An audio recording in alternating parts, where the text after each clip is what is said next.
የተጠለቀለቀ አፓርትመንት ነው ዛሬ ማሳያችሁ። ለዛሬ 208 ካሬ ባለ 3 መኝታ እናያለን።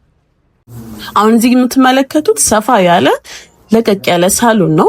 ምርጥ ቪው አለው፣ የከተማዋ ምርጥ እይታ እና ይሄንን ቤት ከፈለጋችሁ ለኢንቨስትመንትም ከፈለጋችሁ ለመኖርም መጠቀም ትችላላችሁ። ትራዲሽናል ኪችን ለሚመቻችሁ፣ ክሎዝድ ኪችን የምትፈልጉ ሰዎች ይሄ አሁን ክሎዝድ ኪችን ያለው አማራጭ ነው። ኪችኑ የራሱ የሆነ ናቹራልም ሆነ አርቲፊሻል ቬንቲሌሽን የሚያገኝ ነው።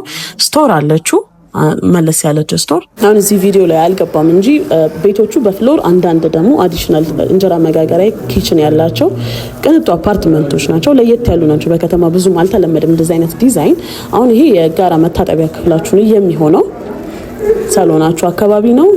ኢምፖርትድ በሆኑ ማቴሪያሎች ነው እንደዚሁ ጨርሰን የምናስረክበው። 4 ወር ጊዜ ነው የሚፈጅብን እኛ ለማስረከብ። አንደኛው መኝታ ክፍል ነው፣ የራሱ የሆነ ሻወር ሽንት ቤት ያለው ማስተር ቤድሩም አይደለም። እዚህ ጋር ደግሞ አንድ ከፈለጋችሁ የጸሎት ክፍል ከፈለጋችሁ ደግሞ የሰራተኛችሁ ክፍል ማድረግ የምትችሉት ቦታ አለች። ይሄ ደግሞ ሁለተኛው መኝታ ክፍላችሁ ነው። መለስ ያለች ለትንሽ ልጃችሁ የምትሆነች ያሱ ናቹራል ቬንቲሌሽን አለው። እንደምታዩት በብርሃን የተጠለቀለቀ ነው። ምንም ጨለማ የሚባል ነገር የለም እዚህ ቦታ ላይ ያሉ ቤቶች ላይ።